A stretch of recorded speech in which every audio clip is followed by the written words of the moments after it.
বন্ধুসকল, আপোনালোকে GTIB মায়ো দিয়া পাছত বৰফ চাবলৈ যায় তেন্তে অলপমান সাৱধান হৈ কিনে যাওক। কিয় বুলি ক'লে মানে বহুত পিছল, এনেকা পিছলে তাতে মানে কি বুলি ক'ব আৰু এই দুইটা ল'ৰাই বাল বাচি গ'ল আৰু তলত গৈ কিনে অলপ কি গ'ল নহ'লে মানে তলত গুচি গ'লে মানে বিচাৰিও নাপালে হয়।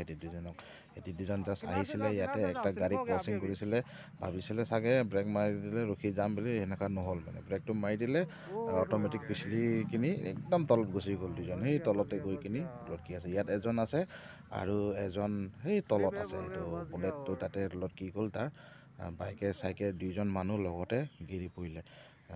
এনেকুৱা জেগাতে এইটো বুলেটটো ইয়াতে এনেকুৱা জেগাতে যদি পৰি যায় মানে বহুত কষ্ট পায়।